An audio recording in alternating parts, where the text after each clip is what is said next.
આજરોજ રાત્રે 9 કલાકે લક્ષ્મી વિલાસ પેલેસ કાશી વિશ્વનાથ મહાદેવ મંદિરની સામે આવેલ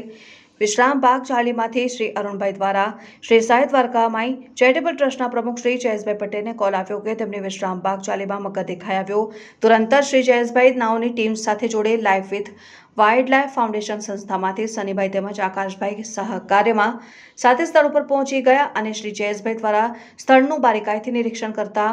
આશરે 8 થી 9 ફૂટનો મગર દેખાયો। તરત જ તેમની ટીમ એકસાથે સહકાર્યમાં જોડાઈ અને ટીમ જોડે રેસ્ક્યુનું આયોજન કરી 3 કલાકની ભારે જહેમત સાથે પૂર્ણપણે સાવચેતીપૂર્વક મગરનું રેસ્ક્યુ કર્યું હતું અને વન વિભાગને સુપરત કર્યું। વાઇલ્ડ લાઈફ ફાઉન્ડેશનમાંથી બોલું છું હું।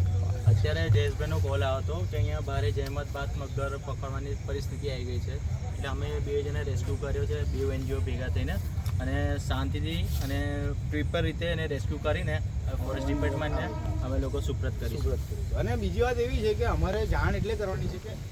આ જે આપણી જે અહીંયા રેસિડેન્શિયલ છે બધા જે મહારાજા ટાઈમથી જ બધા પરિવારો રહે છે અને એ પરિવારો આ જે બધા એનિમલ્સ છે જે બી છે બર્ડ્સ આ બધું એને ખૂબ જ ધ્યાન આપે છે એ લોકો અને જ્યારે બી આવું કશું નીકળતું હોય તો સારી રીતે એને રેસ્ક્યુ કરાવવા માટે એ લોકો તત્પર રહે છે। એટલે આને બહુ સારી રીતે અમે બસ એમને બી અમે કીધું છે કે દીવાની કોઈ જરૂર નથી, આ તો કેવું આપણા નજીકમાં અવર જવર કરતું હોય છે, એટલે બસ ખાલી ધ્યાન રાખો અને અમને બોલાવો, અમને વન વિભાગને કોઈને બી જાણ કરો એટલે આને સારી રીતે આપણે પકડીને પાછા એને એની સુરક્ષિત જગ્યા પર આપણે એને છોડી દઉં। લોકોને અમે એવું કહીએ છીએ કે આ વરસાદની અંદર પાણી આવી જતાં મગરો પોતાના નિવાસસ્થાના જે બહાર નીકળતા પાણીની અંદર ફસાઈ જતા હોય એટલે પબ્લિકની અવર જવરના લીધે શિફ્ટિંગ નહીં થઈ શકતા, એટલે આપણે એનાથી ગભરાઈ જઈએ। મગર કોઈ બી દિવસ આપણી પર હુમલો નથી કરતો, મગર કોઈ બી દિવસ આપણને ખતરા લાયક છે નહીં। મગર એટલો બધો સારું એટલે જે બી જીવ આ જીવો છે બધા બહુ સરસ આપણી જોડે છે અને આપણે દર ફેરી કહીએ છીએ કે એશિયાની અંદર આપણે ઇન્ડિયામાં આપણો નંબર છે વડોદરા અને વિશ્વામિત્રી કે જેની અંદર આપણી પાસે આ ધરોહર છે જે સરકારશ્રી આપણા હતા એ લાવ્યા હતા અહીંયા મહારાજાશ્રીઓ જે મતલબ એમને આ જે અહીંયા દેન છે તો આપણાને પ્રાઉડ થવું જોઈએ, આનાથી નહીં એની દહેશત ફેલાવી જોઈએ લોકોએ અને અમે લોકો તત્પર આવી જતા હોય છે અને સારી રીતે એને રેસ્ક્યુ જ કરતા હોય છે।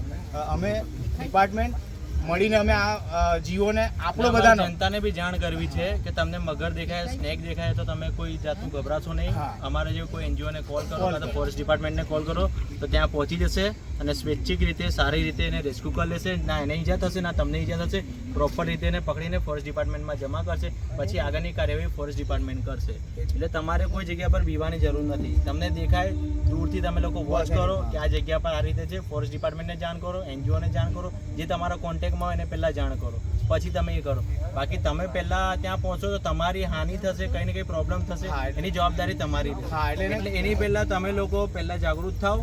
અને જનજાગૃતિ કરો અને પહેલાં કોઈ બી એનિમલ્સ દેખાય, મગર એકલો નહીં, સાપ છે, કંઈ બી જાનવર વાઇલ્ડ જાનવર દેખાય તો ફોરેસ્ટ ડિપાર્ટમેન્ટ કોલ કરો કાં તો કોઈ NGOને કોલ કરો તો તમારી સહાય કરશે। એટલે બસ તમારા માધ્યમથી અને તમારો ચેનલોનો બી અમે ખૂબ ખૂબ આભાર કહીએ છીએ કે તમે બી અમારા જગ્યા પર આવી જાઓ છો અને જે રીતે લોકોને અવેરનેસ માટે જે જાણકારી માટે અમારી આ જે તમે મેસેજો આપો છો એટલે આ જીવો કંઈ ને કંઈ આપણે બચાવતા રહીએ છીએ, બસ એ આપણી ફરજમાં આવે છે। એટલે બસ દરેક જણ ધ્યાન રાખે, આપણે આપણી ધરોહર છે એને આપણે સંભાળીએ। વડોદરાવાસીઓને શું મેસેજ આપો? વડોદરાવાસીઓને અમે કહીએ છીએ કે તમે આનાથી ગભરાઓ ના। હમણાં જનરલી આ પાણીમાં બધા બહુ મગર હતા, જ્યાં ત્યાં મગર, તો બધાના મગજમાં એક મેન્ટલી ખોફ બેસી ગયો કે મગર આજે 4 કે 5 મગરો વડોદરા શહેરમાં આજુબાજુ નીકળી આવે છે તો આપણે શોખમાં આવીએ, આનાથી શોખમાં ના આવો। આ જીવ છે એ બહુ સરસ જીવ છે, ભલે એને ભગવાને એનું રૂપ આપ્યું છે એ રૂપથી આપણે બીજીએ છીએ, પણ કોઈ બી દિવસ તમે સાંભળ્યું નહીં હોય કે મગર કોઈને રોડ પરથી કે મગર પાણીમાંથી આવીને કોઈને ખેંચી ગયો, કશું જ નહીં। અને અમે લોકો રેસ્ક્યુ કરતા હોય છે, જે વન વિભાગ કરતી હોય છે, અમારા NGOના જે અમારા સ્વયંસેવકો બધા કરતા હોય છે, તો સેફલી પોતાનો જીવ જોખમમાં નાખીને એને બચાવે છે અને પોતાનો જીવ બચાવે છે। અને તમે જોતા હોય છો કે એને સારી રીતે રેસ્ક્યુ કરીએ છીએ તો રેસ્ક્યુ કરવામાં એનો બી બહુ બધો સહયોગ છે, કારણ કે એને બી પોતાને કંઈ ને કંઈ ખબર પડે કે મને આ બચાવવા આવ્યા છે, મને હાર્મ કરવા નથી આવ્યા, એટલે એનો બી બહુ મોટો રોલ છે। એટલે ખાસ વડોદરાવાસીઓને અમે એવું કહીએ છીએ કે આવા જીવોથી ગભરાવો ના, બસ અમારી સંસ્થાઓને અને વન વિભાગને તમે કોલ કરો અને આ જીવોને આપણે બચાવવા માટે આપણે હંમેશા તત્પર રહેવું પડશે। આવનાર પેઢી માટેનું આ બધું આપણો એક આપણી પાસે એ છે, હિસ્ટ્રી છે આપણી એના માટે। એટલે ધન્યવાદ કહે છે ચેનલોનું બી।